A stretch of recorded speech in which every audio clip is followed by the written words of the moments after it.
नमस्ते दोस्तों। आज की कहानी जलवायु का एक क्या हाल है।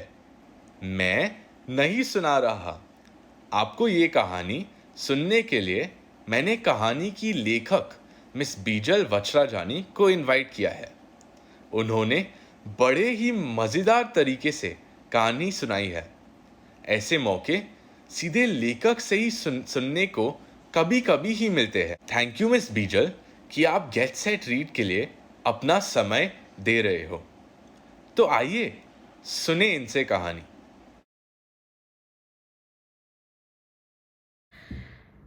नमस्ते एवरीवन। आज मुझे बहुत खुशी हो रही है कि मैं आपको मेरी और अर्चना श्रीनिवासन की एक कहानी सुनाने जा रही हूँ। कहानी का नाम है जलवायु का ये क्या हाल है। ये कहानी लिखी है मैंने और इलस्ट्रेट की है अर्चना श्रीनिवासन ने, और इसकी हिंदी की ट्रांसलेशन जो है वो विभा लोहानी ने की है। तो शुरू करें। प्रिय पाठक, एक समस्या है, बहुत बड़ी समस्या इतनी बड़ी है कि सभी पृथ्वी ग्रहवासियों को प्रभावित कर रही है।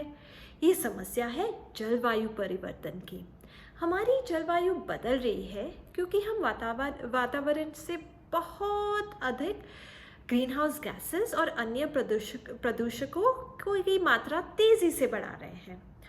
उनकी प्रभाव बाढ़, सूखा, लू, चक्रवात आदि से आप और हम पीड़ित हैं, लेकिन हम मदद कर सकते हैं।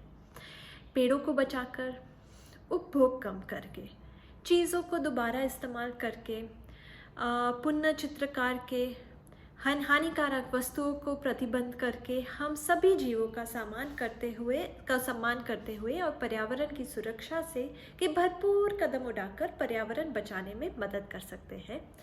पृथ्वी के लिए बीजल एक परेशान लेखिका जो लिखने की कोशिश कर रही है लेकिन जलवायु संकट से विचलित है। अर्चना जो एक चित्रकार है और वो पशु की उसकी सेविका है और जिसको पेड़ों से बहुत प्यार है। चलिए ये काम हम साथ में मिलकर करते हैं।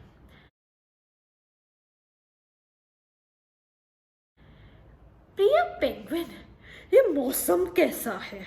यहाँ हर दिन बड़ा उदासीन रहने लगा है। गुर गुर सी मछलियाँ भी छिप गई है, पर ये तो खाने का समय है, कैसे ढूंढूं उन्हें? गुर गुर गर्मी के जोश सहित तुम्हारा अध्रुव्य भालू। नोट: क्या तुम्हें हाल फिलहाल मोज़ेक पूंछ वाले ऑस्ट्रेलियाई चूहे की कोई खबर मिली?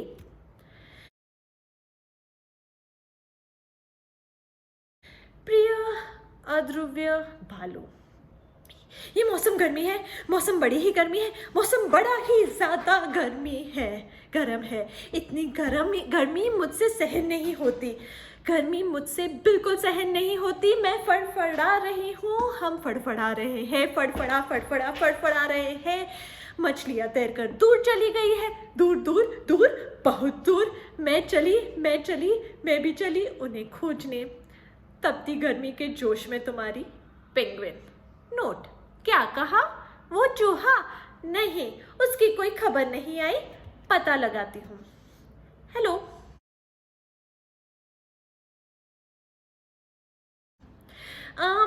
यहाँ गर्मी है? बिल्कुल भी नहीं।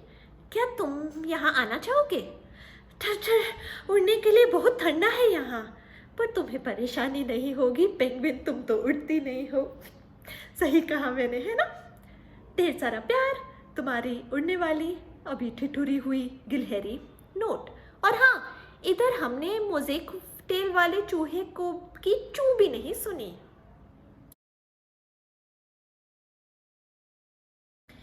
क्या हालचाल? यहाँ मूसलाधार बारिश हो रही है, बड़ी मुश्किल से जीवन दूर थाम रखी है, दशा खराब है। तुम्हारी दोस्त चीटी। नोट: अजीब बात है, चूहा भी गायब, मेरी चीनी भी गायब है। कोई पुलिस बुलाओ। ओए, जब देखो शिकायत। तुम्हारी चीनी वर्षा के पानी में घुल गई होगी। थोड़े बरसाती बादल हमारे यहाँ भेज दो। हाँ, समुद्र का बढ़ता खारापन मुझे खट्टी दगा दे रहा है। समुद्र की कार्बन की मात्रा भी बढ़ गई है।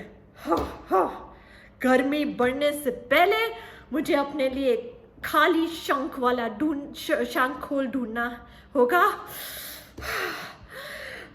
हर पल बेचैन होता हुआ तुम्हारा साठू हरमित केकड़ा। नोट, अरे हाँ, गोल्डन टोड भी गायब है। शायद दोनों कहीं छुट्टी पर चले गए हैं जहां बारिश हो रही होगी। और क्या,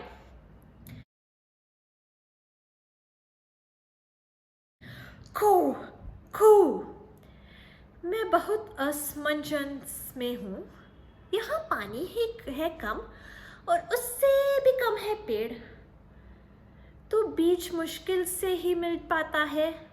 पर मज़े की बात है कि हमें बीज मिल गए क्योंकि माँ भालू, ध्रुवीय नहीं ग्रिजली, इस काम में बहुत माहिर है।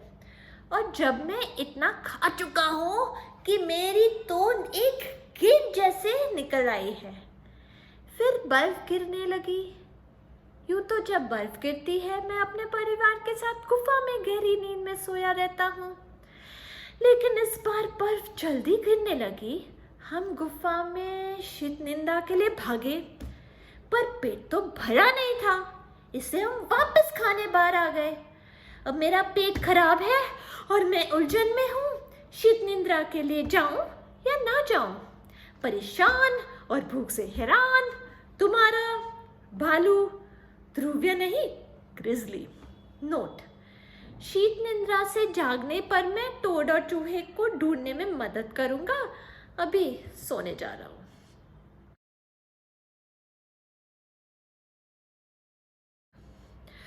अरे वाह, तुम तो बहुत खुशनसीब हो भालू, ध्रुवीय नहीं ग्रिजली। हमारे यहाँ बहुत कम बर्फ गिरी, इसलिए मुझे और ऊंचाई पे जाने पड़ा बर्फ की खोज में। पर मेरा भोजन तो नीचे चला गया अपने भोजन को की खोज में, इसलिए मुझे फिर नीचे जाना पड़ा, फिर ऊपर, फिर नीचे, फिर ऊपर। गर्मी में इतने रोएदार खाल के साथ ऊपर नीचे भागकर देखो कभी। और फिर मिट्टी में लौटना बर्फ के लौटने जैसा बिल्कुल नहीं है। नाराज और उदास हिम तेंदुआ। नोट, टोड और चूहा मुझे भी कहीं नहीं दिखे। मैं थोड़ा आराम करके फिर उन्हें ढूंढता हूँ। ऑलिव रिडली कछुए से पूछते हैं,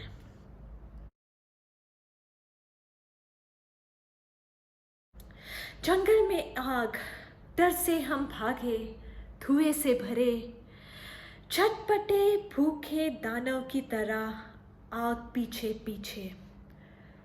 ठुश ठुश ठुश, आओ। मैंने आग की लपटों से कुश्ती लड़ी।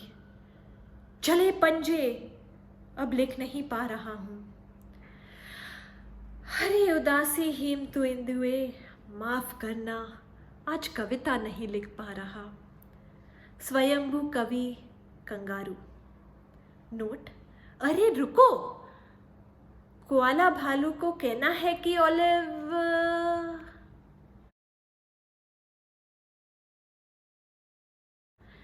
प्यारे व्यस्त मधुमक्खी, हम कहाँ जाए?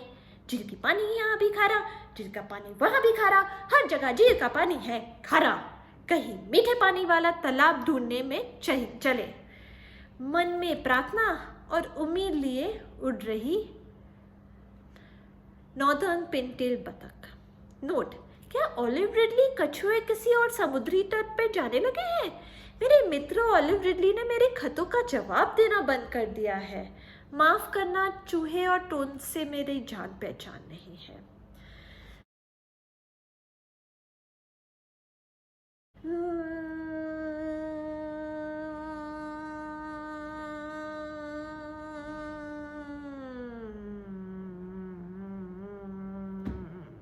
दुखी और सुस्ती से पीड़ित तुम्हारी मधुमक्खी। नोट, अब जो खत है गोल्डन टोड को, चूहे को, सब वापस आ गए क्योंकि वो लोग अभी वहाँ पे हैं नहीं। ऑलिव रिडली का जो खत था प्रेक्षक को वापस लौटाया। ऑलिव रिडली अब इस समुद्र तट पर नहीं आते क्योंकि पानी का तापमान बढ़ गया है, कोई अन्य पता उपलब्ध नहीं है। और ये जब सब खत है वो पहुंचते हैं एक मनुष्य के चौखट पे।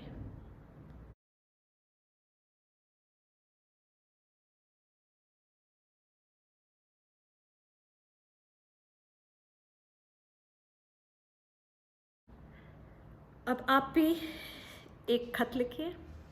और किसको लिखेंगे ये खत? हमारी प्यारी पृथ्वी को।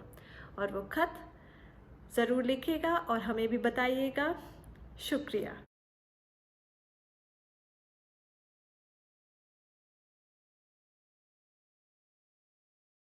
If you enjoyed this story, drop a like on the video, subscribe to the channel and share it with your friends. मेरे साथ पढ़ते रहिए, सुनते रहिए, गेट सेट रीड।